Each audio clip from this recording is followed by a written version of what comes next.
أعوذ بالله السميع العليم من الشيطان الرجيم. بسم الله الرحمن الرحيم.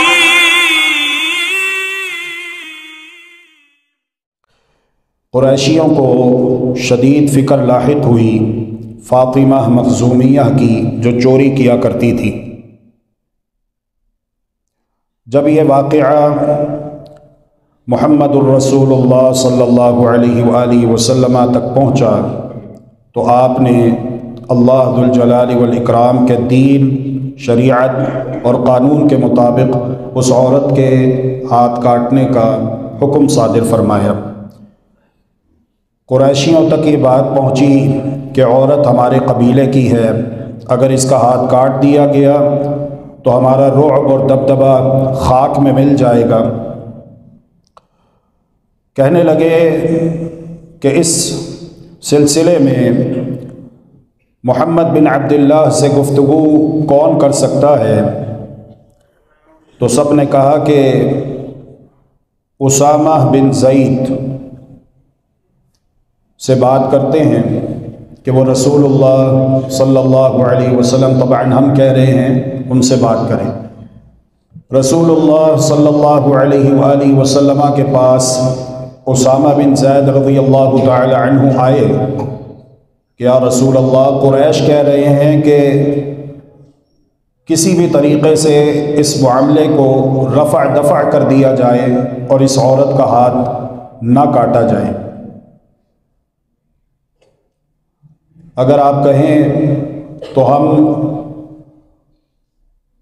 فدیہ دینے کے لیے بھی تیار ہیں، فدیہ آپ مقرر کریں، ادائیگی ہم کریں گے، لیکن اس کا ہاتھ نہ کاٹا جائے۔ قریش کا ایک نام تھا۔ حدیث مبارکہ کے جو الفاظ ہیں، روایات میں مذکور ہیں، وہ یہ ہیں کہ محمد الرسول اللہ صلی اللہ علیہ وآلہ وسلم کا چہرہ مبارک شدید غصے کے باعث سرخ ہو گیا، اور جب آپ کو غصہ آتا، صحابہ کہتے ہیں یوں محسوس ہوتا گویا کہ سرخ انار آپ کے چہرہ مبارک پر نچوڑ دیا گیا، شدید غصے میں آ گئے، چہرے کی کیفیت تبدیل ہو جاتی ہے، چہرہ مبارک سرخ ہو جاتا ہے، اور ارشاد فرماتے ہیں اتشفع فی حد من حدود اللہ، اسامہ کیا تم اللہ کی حد کو نافذ ہونے سے روکنے کے لیے سفارشی بن کر آئے ہو؟ اللہ کی حد کو، جو قانون اللہ نے بنایا ہے، جو سزا اللہ نے مقرر کی ہے، تم کون ہوتے ہو اسے روکنے والے؟ تمہاری جرت کیسے ہوئی؟ پھر اس کے بعد رسول اکرم صلی اللہ علیہ وآلہ وسلم نے لوگوں کو جمع کیا، خطبہ ارشاد فرمایا، اللہ ذو الجلال والاکرام کی حمد و ثنا بیان کی، اور ارشاد فرمایا انما اہلک من کان قبلکم، تم سے پہلے جو لوگ گزرے ہیں ان کی ہلاکت کا سبب ہی یہ رہا ہے انہم کانوا اذا سرق فیہم الشریف ترکوہ، اگر کوئی سردار، کوئی چودھری، کوئی وڈیرا، کوئی جاگیردار، عہدے والا، منصب والا، معاشرے میں نام مقام رکھنے والا چوری کرتا، جرم کرتا، تو یہ اس کے جرم پر پردہ ڈالتے اور اسے کچھ نہ کہتے، اسے چھوڑ دیتے۔ وَإِذَا سَرَقَ فِيهِمُ الضَّعِيفُ، اور اگر کوئی ضعیف آدمی، کمزور آدمی جرم کا ارتکاب کرتا، چوری کرتا یا کوئی بھی جرم کرتا، اقاموا علیہ الحد، تو یہ اس پر حد نافذ کرتے، ان کا سارا قانون جوش میں آ جاتا اور اسے اس کے کیفر کردار تک پہنچا کر ہی دم لیتے۔ پھر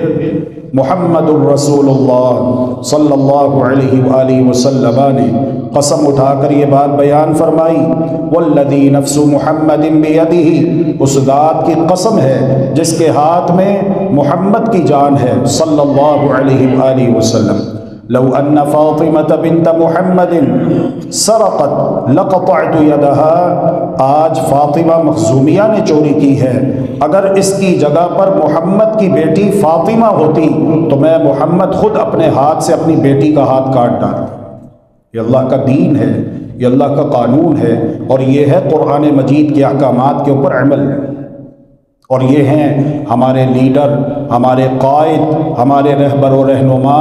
ہمارے مقتدا و پیشوا، ہمارے پیر و مرشد، امام اعظم، محسن انسانیت محمد الرسول اللہ صلی اللہ علیہ وآلہ وسلم۔ اللہ رب العالمین نے قرآن مجید میں قانون یہ بیان کیا ہے،